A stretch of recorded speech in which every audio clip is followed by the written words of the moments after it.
Why Elon Musk and the World Bank is angry at South Africa. The case of Afriforum as modern pathfinders. Introduction. The South African anger, a nation in decline. This audiobook is written not just for South Africans but for the world. It is a wake-up call, a brutal and filtered examination of a country that was once the pride of Africa, but is now spiraling into dysfunction under the weight of its own failed leadership. Efforts will be made to circulate this audiobook widely, to every nook and cranny of the world, because the truth must be heard. South Africa ought to be having an urgent, indeed fundamental debate about the very direction of their much-troubled country. Instead, I fear that too many of us are content to frolic as South Africa burns, to engage in lazy bandying about of pat, tiresome phrases and omnibus stereotypes. This book says South Africa's leaders need to stop acting like revolutionary activists and start governing like responsible adults. Until then, they will continue to embarrass the nation, weaken its economy, and isolate it further from the very partners it needs to survive. Running a nation is not about rhetoric war songs or revolutionary nostalgia. It is about building, designing, and sustaining a functioning society, and this is where the ANC has failed. They never made the transition from rebels to rulers. When you're in the bushes, revolution is romantic. The slogans are powerful, the fist-pumping rallies are exhilarating, and the world admires your defiance. But governing is a different matter. Altogether, South Africa is a racially sensitive country, and any criticism of the government is often dismissed as racism, especially when directed at a black-led administration. But let's set the record straight. This book is not about race. It is about leadership. It is about the betrayal of millions of South Africans, black and white, by those in power. I am a black South African, and I'm writing this book because I refuse to be silenced by race politics. I refuse to pretend that the suffering of ordinary South Africans is acceptable simply because the government calls itself black-led. Corruption, crime, and incompetence do not discriminate.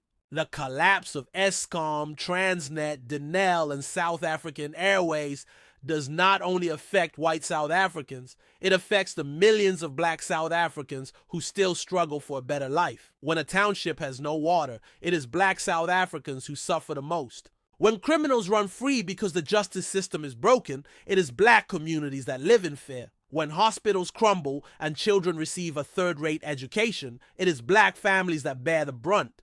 And when unemployment soars, it is young black South Africans who find themselves trapped in hopelessness. Elon Musk's anger at South Africa is not about race. It is about a country that has lost its way.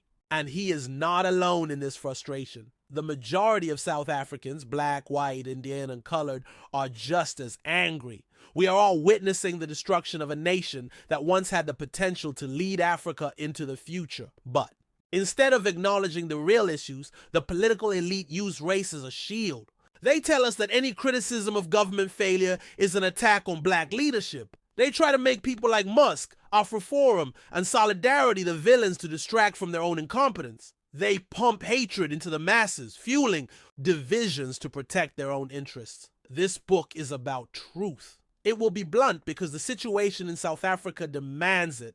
It is a wake-up call to every South African who refuses to be fooled by the lies of politicians. South Africa belongs to all its people, and it is time for all of us, black and white, to take back our country from those who are destroying it. Elon Musk, born and bred in South Africa, is now one of the most powerful men in the world. Yet, instead of being embraced as a success story of the country that raised him, he has become a target of scorn, vilified by the political elite and their propaganda machinery. Why?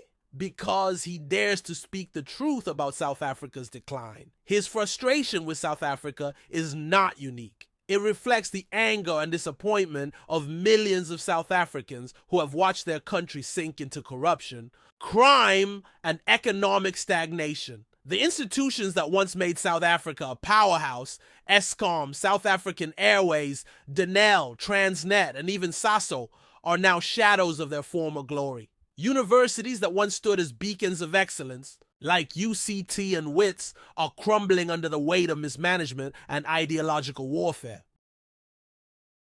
The government, bloated with close to 2 million public servants, is led by senior managers whose primary concern is careerism, self-preservation, and cronyism.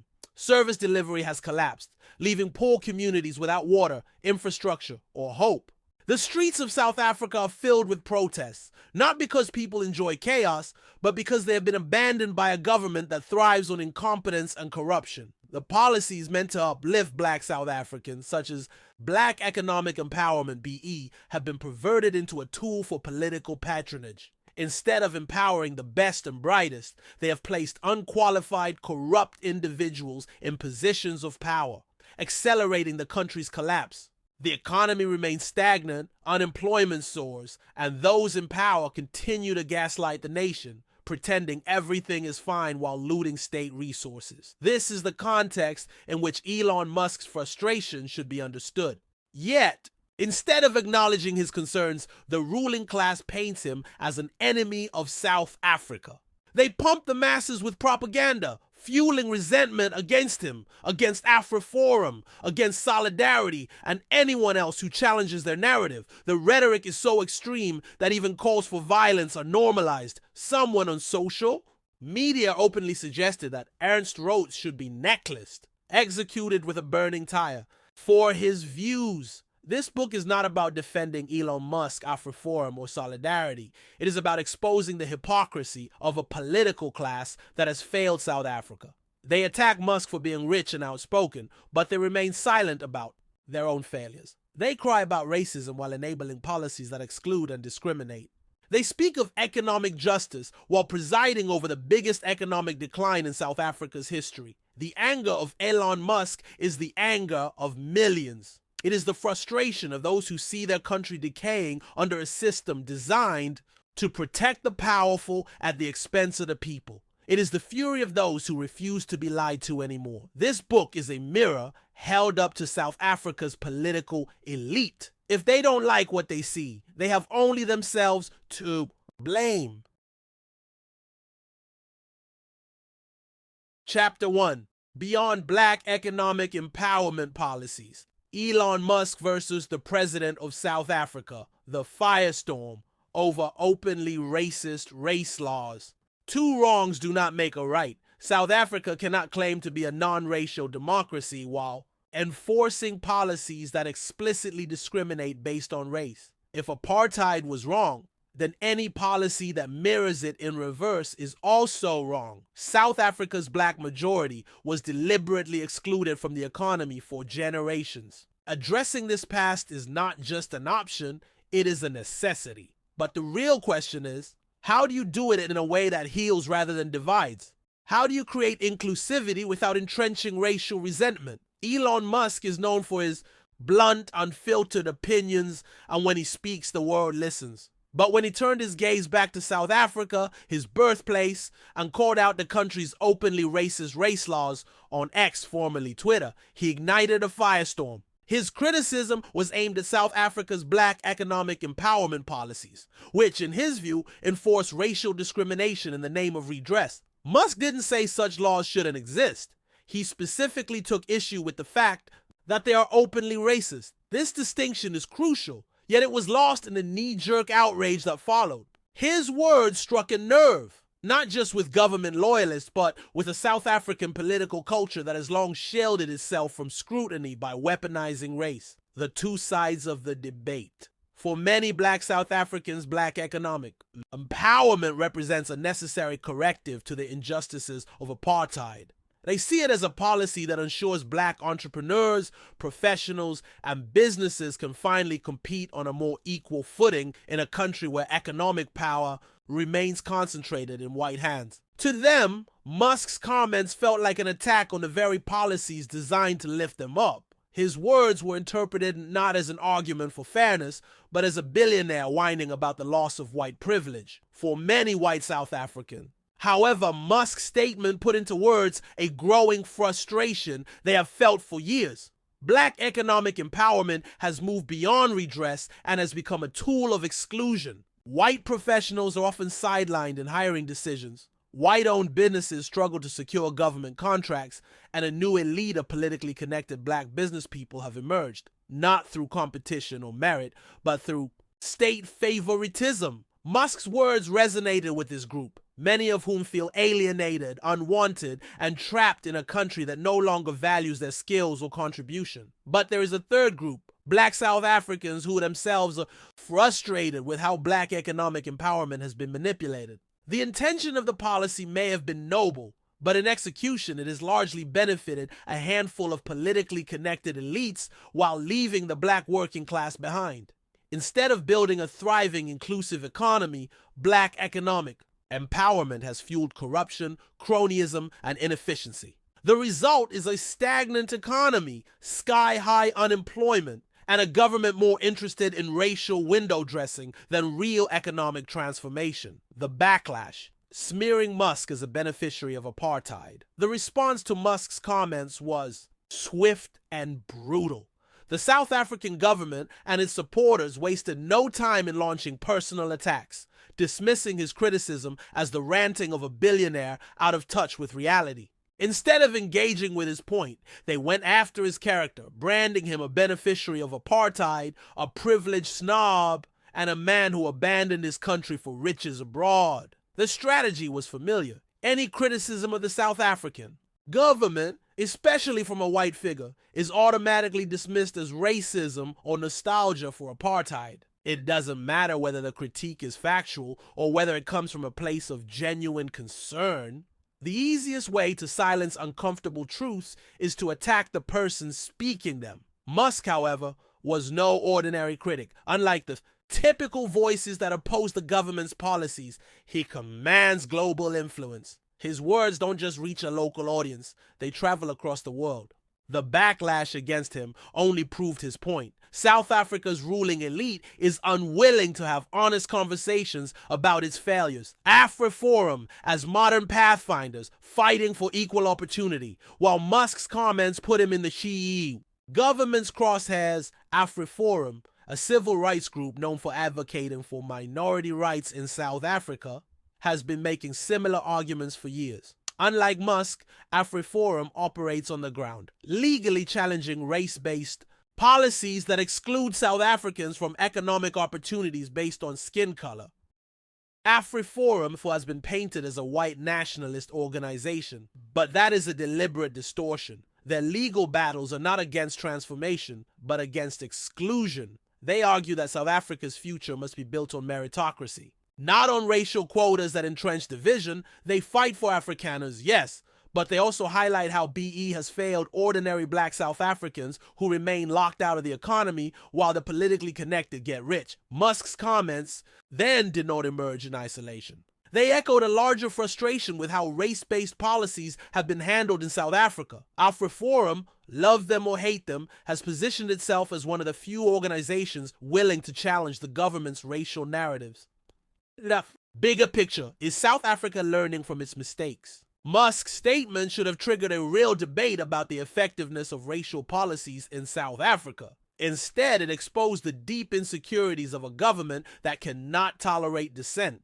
Rather than asking whether BEA is working, as intended, the government and its supporters attacked Musk's character, just as they have done with Afriforum. But the question remains, is South Africa moving forward, or is it stuck in a cycle of race-based politics that benefits only the Shi'i elite? Musk may have left South Africa decades ago, but his comments prove that he still cares about the country of his birth. The real issue is not whether his words were controversial, it's whether South Africa is willing to face the truth about itself. For now, the answer seems clear. South Africa's leaders would rather silence the critics than fix the problems. Instead of race-based policies, South Africa should be implementing opportunity-based policies. The goal should be empowerment through access, not exclusion through race. Here are creative, non-racial ways to uplift disadvantaged communities while ensuring fairness for all South Africans. A class-based economic inclusion program. Rather than using race as a blunt instrument, South Africa should implement economic-based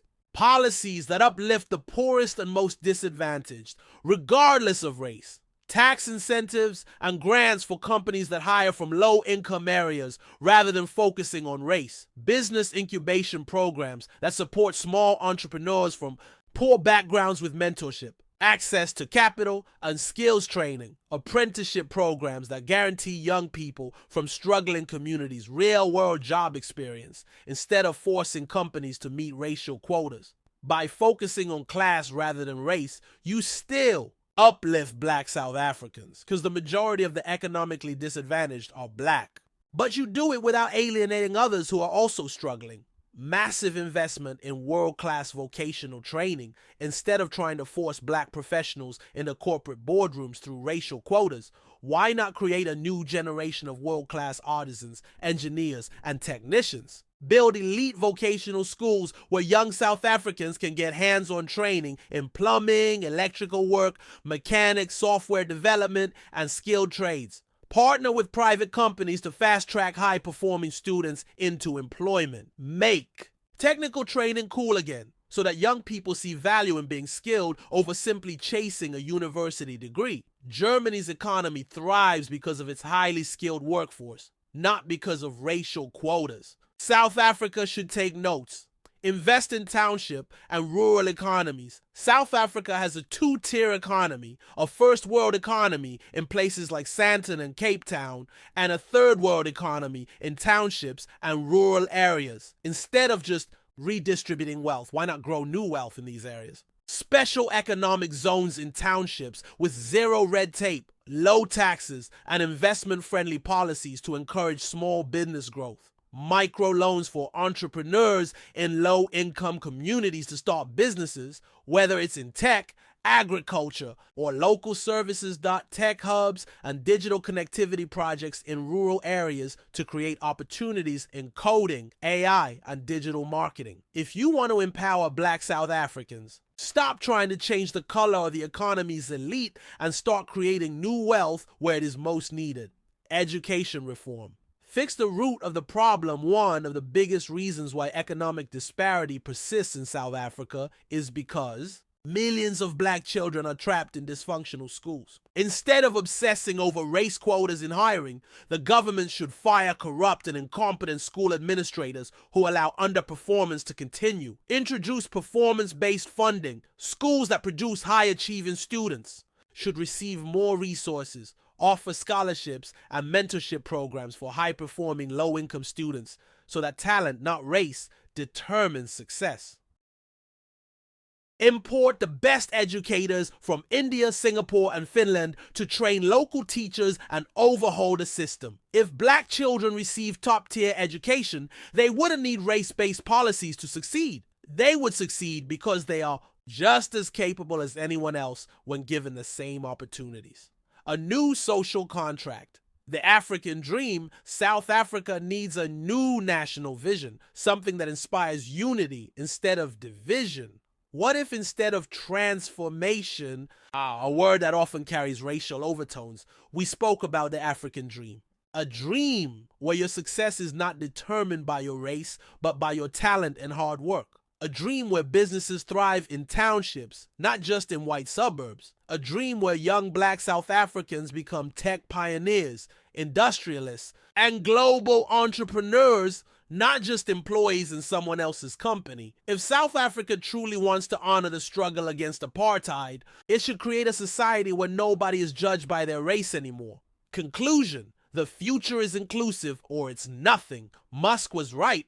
Openly racist race laws cannot be the answer. They create resentment, exclusion, and a divided society. If South Africa continues down this road, it will never fully heal, and it will never truly rise. Instead, the country must focus on real empowerment, uplifting people based on need, talent, and ambition. Race should never be the determining factor in someone's success or failure. A South Africa that works for everyone is a South Africa that wins. This is not about protecting white South Africans or pleasing Black South Africans. This is about building a nation that works for all its people. And that is the future Elon Musk and millions of South Africans want to see. Chapter 2. The Twisted Game. Black Leaders and the Covert Promotion of Racialism. South Africa's transition to democracy was hailed as a miracle. The world watched as Nelson Mandela walked free, preached reconciliation, and called for a future where South Africans of all races would coexist as equals. The Rainbow Nation was born on the promise that the sins of apartheid would not be repaid with more racial division. But somewhere along the way, something changed. The leaders who once spoke of unity began to fuel resentment. The promise of reconciliation became a political act, not a genuine conviction. And now, a dangerous truth is emerging. You cannot have your cake and eat it too. The double standard, reconciliation in words, division in action. South Africa's black leadership, from the ruling elite to radical populists, loves to speak the language of unity when it suits them. At international forums, they sell the country as a beacon of non-racialism, a diverse democracy where all are welcome. They remind the world that white South Africans were not forced out, not slaughtered, but given a place in a new nation. But at home, a different message lurks beneath the surface. The rhetoric shifts, the mask slips, and the racial resentment is openly encouraged. You cannot preach reconciliation while turning a blind eye to hate. You cannot claim to be building a united country while tolerating racial scapegoating. You cannot say white South Africans are welcome while creating an atmosphere where they feel like unwanted outsiders. Julius Malema, the symptom, not the disease. Nowhere is this contradiction more visible than in the case of Julius Malema, the leader of the Economic Freedom Fighters, EFF. He sings "Kill the Boer" at rallies while the government remains silent. He calls for the eradication of white economic dominance while benefiting from the very system he claims to fight. He speaks of economic justice but lives in luxury, wearing designer brands while his followers remain poor. The ANC, once the moral voice of South Africa's liberation struggle, does not condemn Malema. Why? Because he says what they wish they could say outright. They want to weaponize racial frustration without taking responsibility for what follows. They want to keep the racial narrative alive because it is politically useful. They need a boogeyman, something to blame for their own failures, and so Malema is allowed to stir the pot. He is never reined in, never held accountable, never told to stop. The silence of the moderates. Some may argue that Malema represents the radical fringe and that the ANC still upholds non-racialism. But where is the proof? When farm murders become a national crisis, the government is silent. When white South Africans feel increasingly alienated, they are told to stop complaining. When businesses suffer because of race-based policies, they are told it is justice, not discrimination. The truth is that racialism is not only present in the radicals, it is embedded within the mainstream. The only difference is that the ANC plays the long game while Malema plays the short game. The ANC will never say, we want to get rid of white people. Instead, they will slowly push them out of the economy, out of influence, out of belonging. Whites won't be told to leave, but they will be made to feel like they don't belong. They won't be physically expelled, but they will be legislated out of relevance. They won't be explicitly blamed, but they will always be the implied cause of every problem. This is how the game of covert racialism is played. You chose reconciliation. Now, own it. Here is the harsh truth. You cannot have your cake and eat it too. South Africa's leaders cannot have it both ways. If you choose reconciliation, then commit to it fully. If you say the days of racial division are over, then act like it. You cannot expect investors to take you seriously, expect businesses to thrive, and expect citizens to be loyal while simultaneously allowing racial hate songs to be sung in public, encouraging economic policies that divide instead of uplift, blaming white South Africans for every economic failure, creating an environment where people feel punished for the color of their skin. You either believe in a non-racial South Africa or you don't. You either want to heal or you want to keep old wounds open. There is no in-between. What true leadership looks like. Real leadership means steering a country away from division, not toward it. If South Africa's leaders truly wanted to build a fair and just society, they would condemn racial hate no matter the source. That means outlawing all forms of racial incitement, including songs like "Kill the Boer," "Hate is Hate," and race-based policies. replace them with class-based opportunities so that all poor South Africans, black, white, or colored, benefit from empowerment programs. Chapter 3. The Two-Headed Snake. South Africa's Twisted Foreign Relations. South Africa stands at the crossroads of two ideological worlds. One foot in the West, one foot in the communist bloc. One side bound by historical, economic, and cultural ties to Britain and the United States. The other by loyalty to the old revolutionary struggle, where communist Russia and Cuba stood as allies against apartheid. This ideological balancing act has turned into a dangerous contradiction. The ANC government wants to embrace communist principles, yet it thrives off Western economic partnerships. It attacks the West in speeches, yet crumbles like wet paper when Western aid is withdrawn. It wants to act like a proud, independent power, yet it folds the moment financial reality hits. The glue of history. South Africa's Western DNA, South Africa, isn't an island floating in isolation. It is bonded like glue to Britain, and by extension, the United States. This is not just about trade. It's about the deep historical and institutional fabric of the nation. The legal system, based on British common law, the financial system, tied deeply to London and Wall Street, the language of business, English, the language of global commerce, the military and intelligence structures, originally modeled after British and Western institutions. For better or worse, this Western influence is in South Africa's veins. It is what makes Johannesburg the financial hub of Africa. It is why Cape Town is a global tourist magnet. It is why the South African passport is stronger than many other African nations. The West is a fundamental part of South Africa's DNA. Yet the ANC, still haunted by its exile years in the Soviet-backed armed struggle, tries to reject this reality. It pretends that South Africa can sever its ties with the West and align itself with China, Russia, and the so-called global South.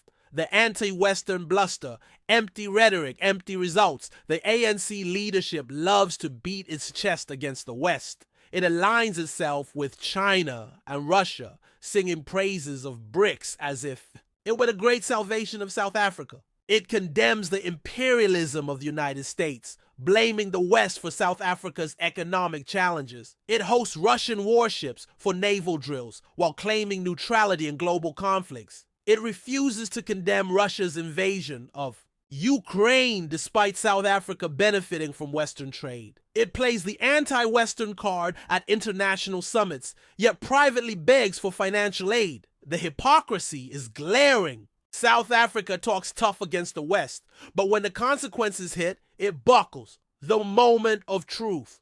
When the West pulled back, nothing exposed South Africa's foreign policy schizophrenia more than when Western nations started pulling back their support. When the US and UK began reviewing their financial aid and investment programs, the ANC suddenly became less vocal about its anti-West stance. When South Africa's trade privileges under AGOA, African Growth and Opportunity Act, were threatened, the government quickly changed its tune. When it became clear that China and Russia were not going to replace Western economic support, the government quietly started making amends with the US and UK. And this is the cancer of South Africa's foreign relations. It is a two-headed snake. One head bites the West, while the other head begs for its money.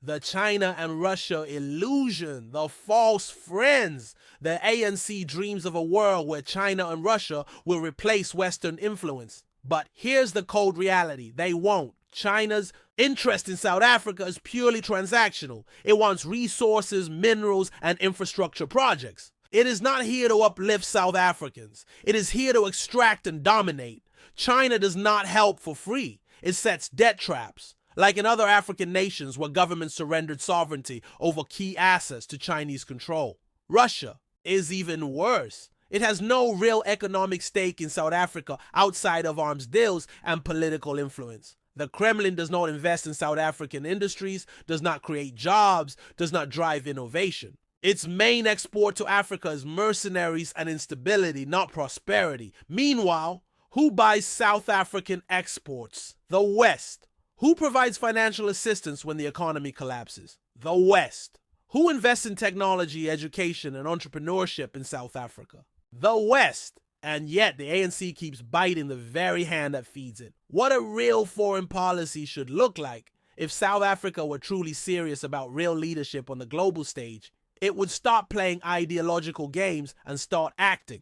In its own best interests, adopt a non-ideological foreign policy. South Africa must act in its own national interest, not in outdated revolutionary nostalgia. It should engage with China and Russia as trade partners, but not as ideological allies. Should maintain strong, respectful relations with the West, recognizing that South Africa. Chapter 4. Ego-driven madness. South Africa's childish foreign policy on Israel. South Africa is a country facing crippling poverty, a collapsing economy, failing infrastructure, and a government drowning in corruption. The people of this country have no water, no electricity, and no jobs. Crime is rampant. Businesses are struggling, and the public healthcare system is in shambles. Yet somehow, the government has billions of rands to waste on a grandstanding, ego-driven legal war against Israel, in a move that defies all logic. The South African government took Israel to the International Court of Justice, ICJ, accusing it of genocide. Never mind the fact that South Africa has zero military or economic influence in global geopolitics. Never mind the fact that countries with actual power, like China, Russia, or India, stay clear of such performative antics. No, the ANC leadership, in its delusional self-importance, decided it was their duty to lead a legal crusade against a global superpower's closest ally. The cost of playing global hero, while your own people suffer taking Israel to court, is not just an embarrassing waste of money. It is an insult to the millions of South Africans suffering daily under ANC misrule. Billions of rands were spent on this case, money that could have been used to fix water infrastructure, fight crime, or rebuild failing hospitals. The government still can't provide basic services, but somehow it has the time and resources to engage in legal battles over a war that has nothing to do with South Africa. There is no money for the poor, but there is money for lawyers, travel expenses, and international legal teams to fight a case that changes absolutely nothing. The irony is breathtaking. A government that claims to fight against oppression is actively oppressing its own people by wasting resources on global theatrics instead of fixing its own country, alienating the United States. The stupidity of provoking a superpower. What makes this even worse is the political suicide South Africa committed in the process. The United States and Israel are one in global politics. Their relationship is unshakable, and America has always made it clear that it will not tolerate hostility towards Israel from any nation. Yet the ANC government decided to lead an international legal attack against America's closest ally. And then, after the inevitable fallout, they had the audacity to blame America when it withdrew support.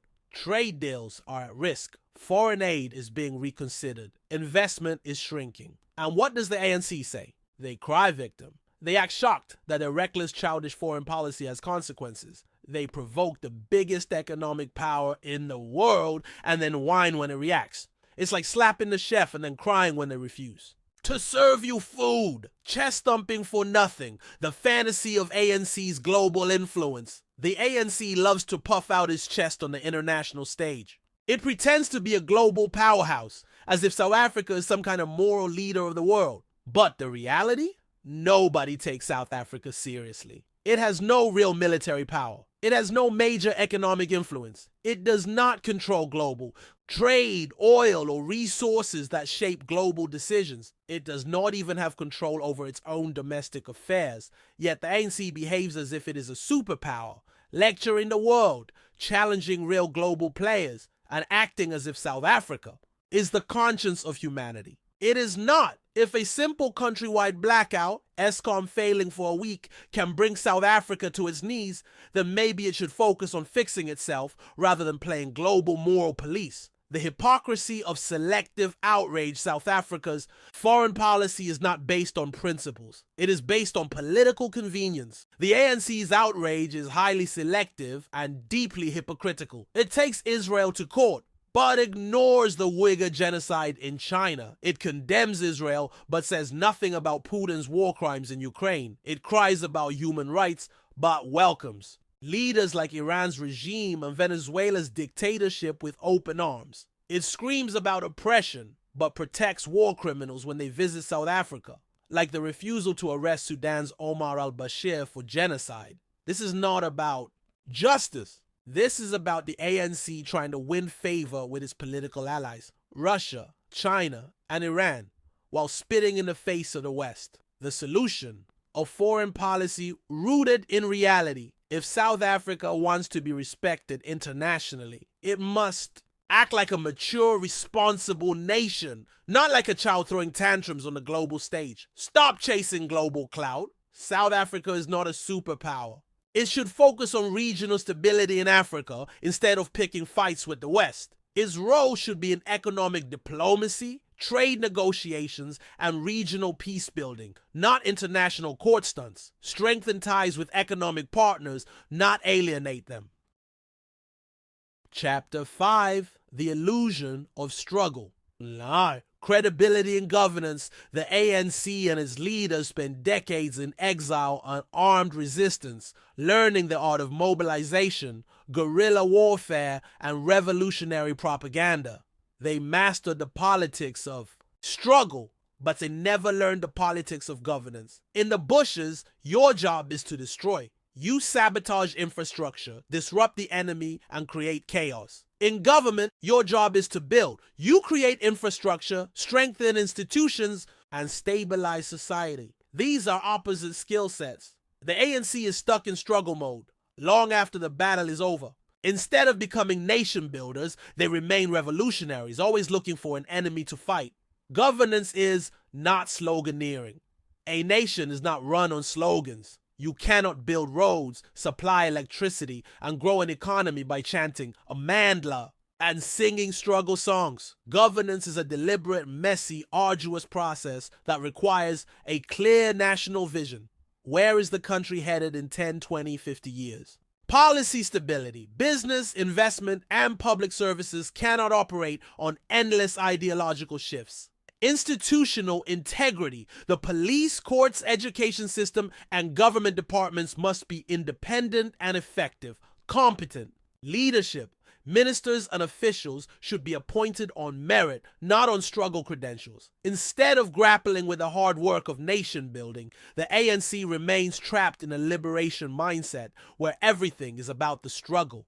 Corruption. Scandals. Blame apartheid, not economic collapse. Blame white monopoly capital for failed policies. Blame the West. This is not governance. This is excuse-making by a party that refuses to accept that the real battle is no longer against apartheid, but against poverty, inequality, and underdevelopment. Nation building is hard. That's why it's rare building. A successful nation is not automatic. It does not just happen because a country is liberated. It is a painstaking, intentional process that very few countries get right. Some nations get it right.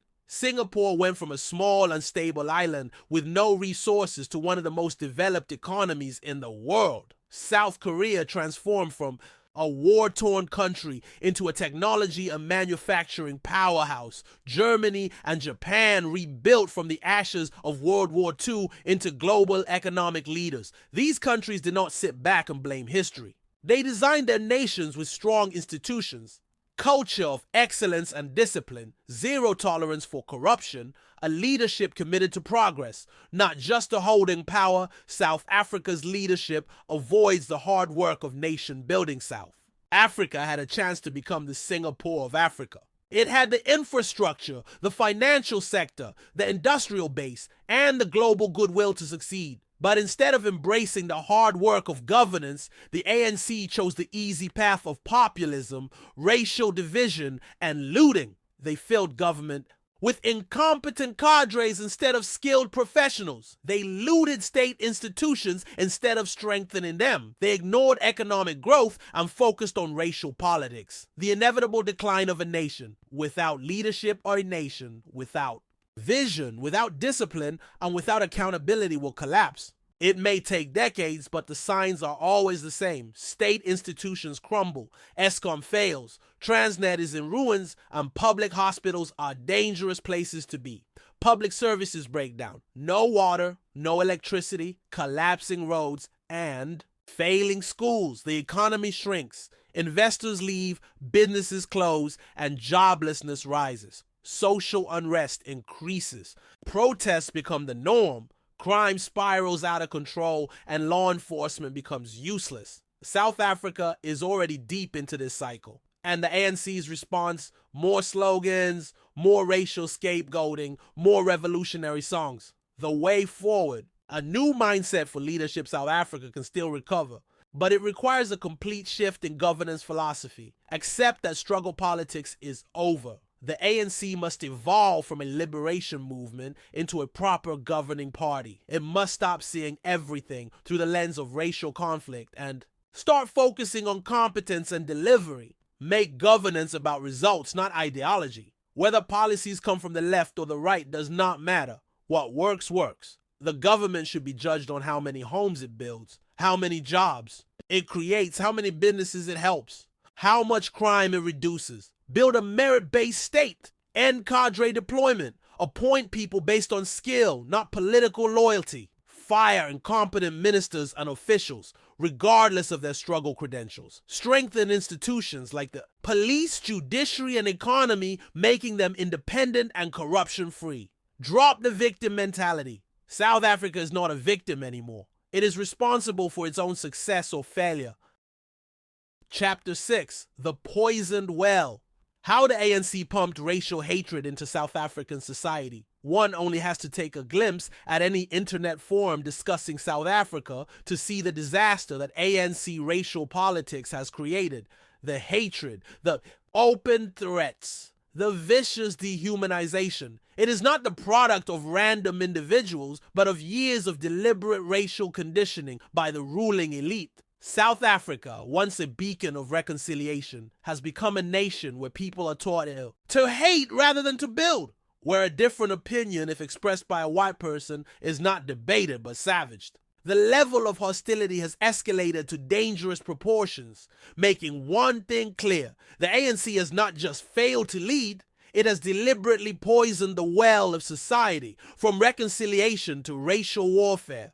When apartheid ended, Nelson Mandela preached unity. He understood that if South Africa was to succeed, it had to be a country for all its people, black and white. And for a brief moment, it worked. There was hope. There was progress. But Mandela's vision was abandoned by the very party he led. The ANC, needing to maintain power and control, turned to a different strategy: racial division. They knew that if South Africans of all races stood together, their failures would be exposed. So instead, they pushed a race war narrative, a constant, unrelenting message that white South Africans were the enemy, the eternal oppressor, the ones to blame for every failure. And it worked. The internet war zone, South Africans taught to hate. Today, go to any social media forum where South African issues are discussed, and you will see the damage. A white person expresses an opinion? They are immediately called a colonizer, a racist, a Boer. A black South African challenges ANC corruption. They are labeled a coconut, a sellout, a house slave. Any critique of government failure, it is dismissed as white whining or imperialist propaganda. This is not organic. This is not random. This is the result of 2 decades of ANC racial conditioning. Instead of teaching South Africans to debate issues, solve problems, and think critically, the ANC has trained an entire generation to respond with hatred and rage. The less the ANC delivers, the more it fuels racial division. The more its corruption is exposed, the more it deflects blame onto white monopoly capital. The worse the economy gets, the louder it chants about colonialism, verbal dehumanization. The first step to violence history has shown that the road to genocide does not begin with guns. It begins with words. It begins with a society being conditioned to believe that one group of people is subhuman. This is what happened in Rwanda in 1994. The Hutu-led government spent years pumping hatred into the population, calling Tutsis cockroaches, parasites, and enemies of the nation. By the time the genocide started, ordinary citizens were ready to commit atrocities. South Africa is playing with this same fire. The rhetoric of racial blame has escalated into open threats. The verbal attacks against white South Africans are no longer just about history. They're about dehumanization. The word Boer is no longer just a historical reference. It is an insult, a target, an enemy label, and we have already seen where this can lead. This call for Ernst Rhodes to be burned. Alive Ernst Rhodes, the Afriforum leader, is no saint. But that is not the point. On social media, a South African publicly stated that he should be necklaced. The brutal execution method used during apartheid, where a burning tire was placed around someone's neck, melting them alive. Not a single ANC leader condemned this. No government figure stood up and said, "This is not who we are." No media outrage followed. This is not just about Ernst Rhodes. This is about the mindset that has been created, where calling for someone's violent death is considered normal. If this is acceptable now, where does it stop? The ANC has created a culture of racial vengeance. South Africa's leadership does not just allow this kind of hate to spread, it encourages it. Malema Singh's killed a Boer in front of cheering crowds. ANC officials openly speak about taking land without compensation, warning white South Africans they are visitors. Protesters chant about driving white people out while politicians pretend not to hear. What does this achieve? Nothing, except to radicalize and divide the nation further. What comes next? If South Africa continues down this path, the future is predictable. Escalating hostility, more racial attacks, more threats and more violence, economic consequences. As racial tensions rise, investors leave, businesses collapse, and joblessness grows.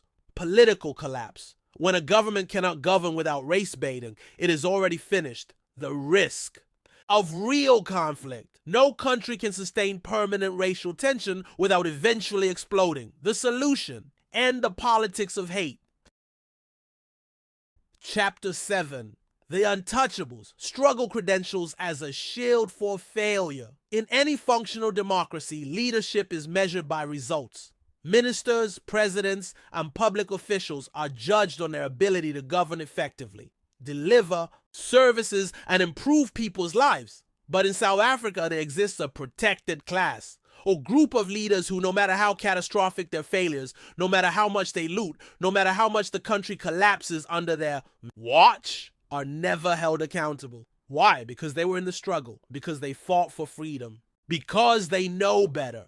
This has become one of the greatest obstacles to South Africa's progress, the belief that struggle credentials are more important than competence. Struggle credentials as a shield against accountability. South Africa's ruling elite no longer operates under the basic principles of governance. Instead of performance-based leadership, it has adopted a culture of entitlement, where past sacrifices excuse present failures. A minister can destroy an entire sector, and when questioned, the response is, "Where were you when we were fighting?" For liberation, a corrupt official can loot millions from state funds, and when exposed, the response is, "Apartheid looted for decades. Why can't we?" The president can preside over economic collapse, and when confronted, the response is, "We suffered under oppression. We deserve patience." This is not leadership. This is a free pass to incompetence. You do not get to run a country into the ground and demand to be excused because you were once a freedom fighter. Governance is about the present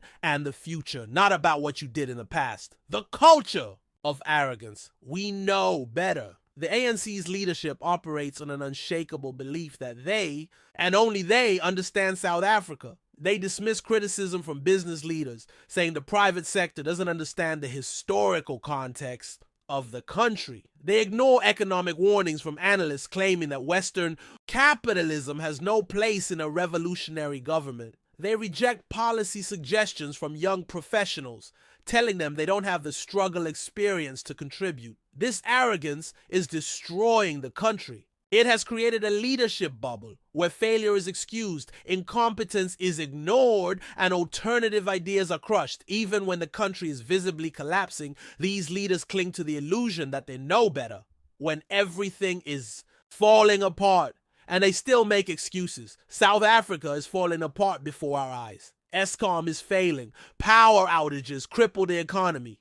Water infrastructure is failing. Millions of people go without clean drinking water. Transnet is failing. The country's rail and port systems are in ruins. Unemployment is skyrocketing. Millions are without jobs. But the government still chases investment away. Education is in shambles. Public schools are underfunded. Universities are becoming ideological battlegrounds instead of centers of learning. And yet the same people responsible for these failures are still in charge. They never resign. They never admit fault. They never take responsibility. Instead, they say, the legacy of apartheid makes this difficult. The West is working against us. The private sector is sabotaging transformation. We need more time. More time? It has been 30 years. At what point does the excuse expire? At what point does performance matter more than history? Liberation is not a lifetime contract. The fundamental problem in South Africa is that liberation credentials have been mistaken for governing ability. Yes, fighting against apartheid was noble and necessary. But winning a revolution does not mean you know how to run a country. Liberation is a moment. Nation building is a lifetime. Struggle heroes are not automatically good administrators. Political bravery does not equal economic competence. The fact that someone went to exile or was imprisoned in the 1970s does not mean they should still be running the country in 2025. A country should not be led by people whose main qualification is what they did in the past. The solution: leadership based on merit, not struggle history. If South Africa is to move forward, it must end the untouchable status of the old struggle elite. Judge leaders by performance, not history.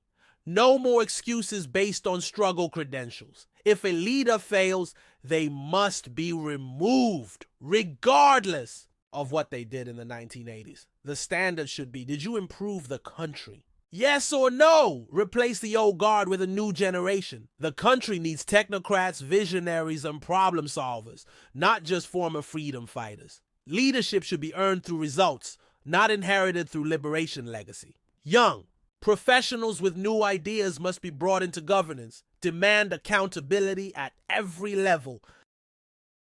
Chapter 8.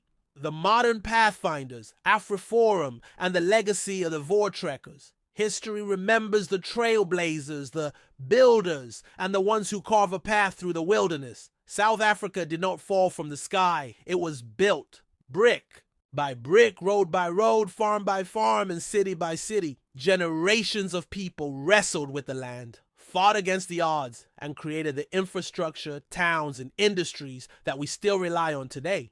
And yet in modern South Africa, there is a dangerous trend of denouncing the builders. Organizations like Afriforum and Solidarity, which actively work to maintain and improve parts of the country that government neglects, are dismissed as enemies of progress. They are attacked with sloganeering, revolutionary rhetoric, and shallow political grandstanding. But the truth is clear to anyone with a thinking mind. These organizations are carrying on the rich legacy of South Africa's first pathfinders. The spirit of the Voortrekkers, wrestling with the land to build a nation. Whether one admires or criticizes them, the Voortrekkers were among the original pioneers of South Africa's modern landscape. They were pathfinders, people who ventured into the unknown, survived hardship, and built settlements where none existed. They created the first towns, many of which remain central to South African life today. They established agriculture and trade in areas that were once wilderness. They laid the groundwork for roads, infrastructure, and communities that have lasted for centuries. They did not sit back waiting for someone to do it for them. They did not ask for handouts or wait for a government to provide. They simply built. And that same spirit exists today in groups like Afriforum and Solidarity. Afriforum and Solidarity.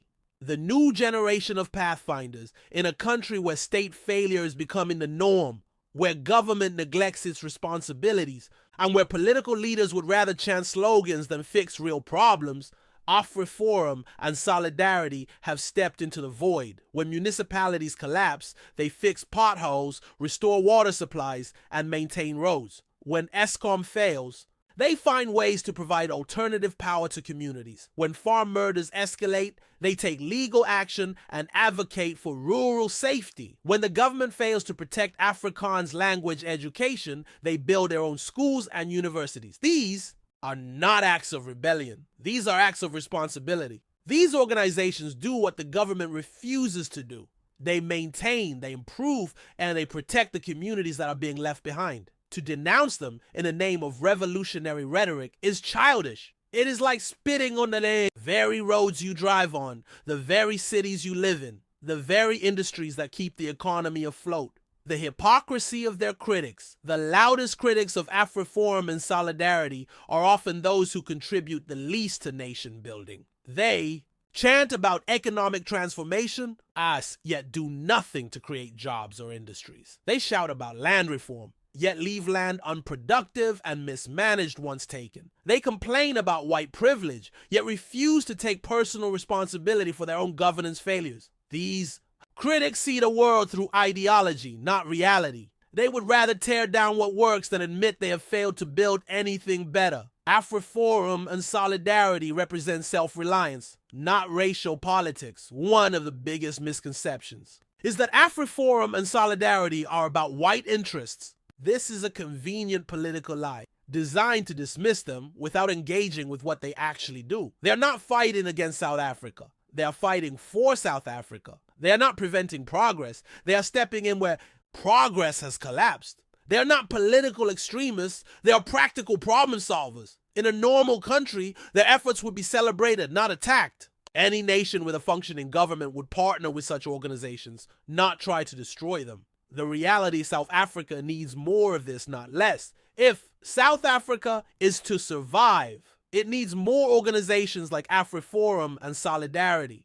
Needs more communities taking ownership of their roads, water, and security. It needs more citizens who believe in fixing problems, not just complaining about them. It needs more leaders who focus on results, not empty slogans. This is not a racial argument. It is a survival argument, because the truth is simple. When your town has no water, you don't care who fixes the pipes. You just want water. When your roads are undrivable, you don't care who repairs them. You just need them fixed. When crime is out of control, you don't care who provides security. You just want to feel safe. Conclusion: the future belongs to the builders. South Africa's leaders must stop seeing Afriforum and Solidarity as enemies. They are not the problem. Chapter 9: The Great Trek. The Forgotten Pathfinders of South Africa. South Africa's history did not begin in 1912 with the founding of the ANC.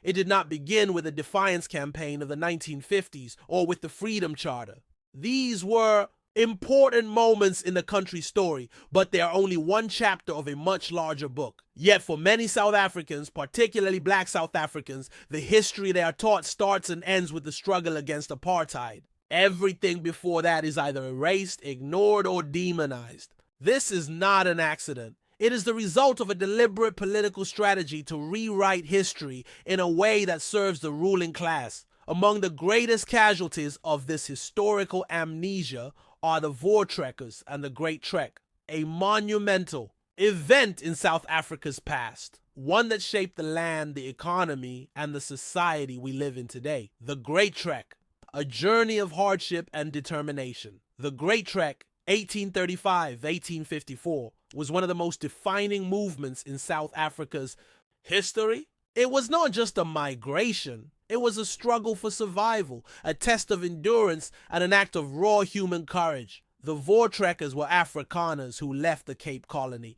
rejecting British rule, and set out into the unknown interior of South Africa. They faced unforgiving terrain, wild landscapes, mountains, and open plains that had never been mapped, deadly diseases, sickness, exhaustion, and hunger, fierce conflicts, battles with African kingdoms as they moved into contested lands. Complete lack of security. They had no state, no army, no protection, only themselves. And yet they endured. They did not just wander aimlessly, they built. They established towns and settlements that still stand today. Places like Pretoria, Bloemfontein, and Pietermaritzburg. They created farms that laid the foundation for South Africa's agricultural sector. They developed trade routes and economic systems in regions where there was nothing before. They formed their own republics, the Zuid-Afrikaanse Republiek, ZAR, and the Orange Free State, which would later become part of modern South Africa. Why has this history been erased? The Voortrekkers were pathfinders, and whether one admires them or criticizes them, their impact on South Africa is undeniable. Yet, their story has been systematically erased from mainstream black education. Why? Because the ANC political class has pushed a version of history that focuses only on oppression and victimhood. The only pre-ANC history they acknowledge is colonial conquest and land dispossession. They refuse to recognize that the Voortrekkers were also escaping oppression. British rule at the Cape. They only see Afrikaners through the lens of apartheid, completely ignoring their contributions to South Africa. Before 1948, this is intellectual dishonesty. It is historical vandalism. To reduce the Voortrekkers only to their descendants' sins of apartheid is not just misleading, it is satanic. It denies reality, erases achievement, and turns history into nothing more than a political weapon. The Voortrekkers and the birth of a self-reliant culture. One of the most powerful legacies of the Voortrekkers was the spirit of self-reliance. They did not wait for a government to give them land. They took the risk and built new lives. They did not demand someone else supply them with food. They farmed it themselves. They did not ask Britain for protection. They created their own systems of defense. This mentality of hard work, resilience, and self-sufficiency laid the foundation for what would later become South Africa's engineering and mining industries, the modern infrastructure of towns, roads, and irrigation systems, a culture of pioneering that continues today in groups like Afriforum and Solidarity. Erasing the Voortrekkers is erasing South Africa's foundations. If one drives through South Africa today, much of the landscape, the cities, the towns, the roads, the farms, exist because of the efforts of the Voortrekkers and their descendants. To ignore this reality is to deny history itself. You cannot enjoy the benefits of modern South Africa while pretending the people who built it never existed. You cannot live in a city founded by Voortrekkers while dismissing them as colonial oppressors. You cannot drive on highways, use infrastructure, and enjoy industries that exist because of their pioneering efforts while condemning them outright. The lesson of the Great Trek for modern South Africa. South Africa today stands at a crossroads. The country is collapsing under the weight of state failure. Government institutions are falling apart. Economic stagnation. Businesses are closing and unemployment is soaring. Leadership paralysis. The ANC is more focused on ideology than on solving problems. What is needed now is the same pathfinding spirit that drove the Voortrekkers. Chapter 10. The Poverty of the Mind. How racial baiting became South Africa's escape. Hatchie believed that too many South Africans resort to racial baiting precisely because they are so thoroughly impoverished, so ground down that they must find somebody else to blame. And this is not to excuse it, only to explain it. When people are trapped in hopelessness, joblessness, and daily struggle, they are desperate for an easy explanation for their suffering. And in South Africa, the government has conveniently provided one. Blame race if the economy isn't growing. Blame whites if the unemployment rate is sky high. Blame colonialism if the education system is failing. Blame apartheid if corruption runs rampant. Blame white monopoly capital. The racial blame game is a distraction from real issues. The easiest way for a ruling elite to stay in power without delivering results is to keep the population focused on a permanent enemy. And in South Africa, the enemy is always race. Racial hatred replaces economic strategy. Instead of fixing broken systems, the government keeps people angry at each other. Victimhood replaces responsibility. Instead of empowering people, leaders tell them they are permanently oppressed. Blame replaces solutions. Instead of working to improve conditions, the ANC feeds the idea that someone else is at fault. The result? A nation that stays stagnant, trapped in a cycle of resentment rather than progress. When you have nothing, you need a villain. Poverty is a powerful weapon in the hands of manipulative politicians. A hungry person does not think about economic policy. They think about their next meal. A jobless person does not analyze government inefficiency. They search for someone to blame. A desperate person does not question leadership. They believe whatever explanation they are given. And in South Africa, that Explanation is always racial. The ANC failed to deliver jobs. It's because of white-owned companies. The electricity grid is collapsing. It's because of apartheid-era infrastructure. Crime is out of control. It's because of historical inequalities. This narrative is not about truth. It's about control. If the ANC admits that it has failed on its own, it loses its grip on power. So instead, it keeps the country locked in an endless racial blame cycle. The racial excuse keeps people poor. What is the biggest danger of this racial blame game?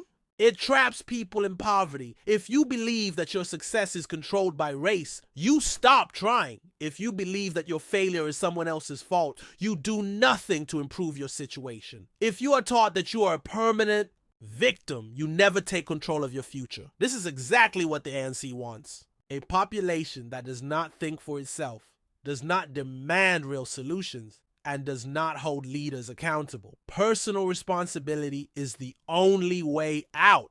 The truth that no politician will say is this: the only way for South Africans to escape their suffering is to stop blaming and start building. No government will save you. No historical revenge will make you rich. No amount of blaming whites will put food on your table. Only hard work. Discipline, education, and entrepreneurship will change lives. And this is why the ANC keeps people focused on race, because the moment people realize they control their own destiny, the ANC loses power. Examples from around the world: who succeeded and who failed. Many nations have faced historical injustices, colonization, and oppression. The difference is how they responded. Nations that moved forward. Singapore was a poor colonized nation with no resources. Today it is an economic powerhouse. South Korea was once war-torn and impoverished. Today it leads in technology and manufacturing. Japan was bombed into ruin in World War II. Today it is one of the richest countries in the world. What do they have in common? They stopped blaming the past. They focused on education and hard work. They built rather than complained. Nations that chose blame and failed. Zimbabwe focused on revenge rather than growth. Today it is a collapsed economy. Venezuela blamed external forces instead of fixing corruption. Today it is a failed state, South Africa.